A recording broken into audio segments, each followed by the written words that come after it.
Is this lip combo summer makeup or spring makeup? You get to decide and let me know in the comments. And we're starting this lip tutorial that even cats will enjoy. We need to make the lip shape a little bit more vertical and less horizontal. I will explain in a moment. Starting with a baby blue lipstick, Chaotic Cosmetics Cutie Pie. Please don't be afraid to get creative with your lip makeup just as much as you do with your eye makeup. It does not require any crazy talent or gift from the gods, I promise. My first lip arts were an absolute pity to look at, even for myself. For my third lip art, I already got better, and 7 years later, I published a whole lip art ebook with 220 photos, which is, by the way, linked in the description if you would like to take a look. It has a free preview. Start applying the lime green one. Don't worry about blending just yet. Apply the color where you need it. This is, by the way, VA Cosmetics Strange and Unusual. You can use my code THEMIRRORBEAUTY with VA Cosmetics. When you have approximately this amount of product left on the sponge, if you have more, just wipe it off a tissue, then start blending. This is the perfect amount because it has a little bit of green on it still just to go over the blue, but not too much green so that you won't get a lumpy color.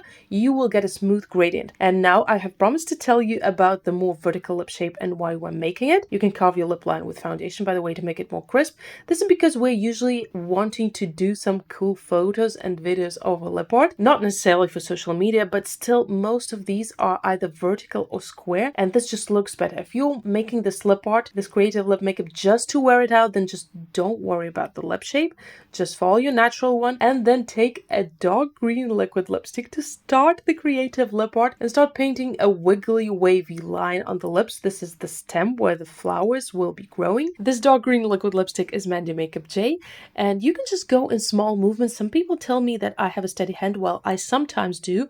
I do have some big movements here, but sometimes I really don't, and I just go in smaller movements, and you can absolutely do that. Redip the brush in between as long as you need some more product applied on it. And these lines don't have to be symmetrical. This is just the stem. It can just look natural, and then draw the little lines and the wavy lines for the stems and the leaves. And this is how I dip the brush into the liquid lipstick. Make sure it is covered from all the sides so that you can comfortably turn it around when you are drawing your design, and you won't have to go back to the liquid lipstick and redip it as often. After you have outlined all the leaves, sketched them out, I recommend filling them in either with the same lime lipstick that you used if you don't have as many green lipsticks, which would totally be fair because I'm just a lipstick obsessed person. But if you do have another green lipstick, feel free to choose like a brighter color. This one is almost neon, and this is also Mandy Makeup Dr. Green Thumb. When you have too much product on the brush or it starts drying on the brush, just wipe it off a tissue. See how rainbow it got by the end of the lip art. We will get there very soon. And by the way, if you're wondering where to get all those colorful liquid lipsticks and which will go well together and which won't, you have my free lip makeup guide, which is also linked in the description. Just go over with the green lipstick again to do some outlines for the leaves and then start painting the flowers. I chose to go with a rainbow makeup look because I think it's fun, but you can totally just choose one bright color. I think the pink came out the messiest because in real life both the green and pink are kind of neonish, and I just couldn't see one well against the other, although they do show up perfectly fine on camera. The pink lipstick is Bubblegum by Gavacy Beauty, and the violet lipstick you're seeing right now is VA Cosmetics Nebula, and you can use my code THEMIRRORBEAUTY for both of these brands. The violet flower has turned out neater even though it's smaller, just because I could see it better. Just dip your brush into another liquid lipstick. You can use the same brush wiping it off the paper tissue as I have shown you,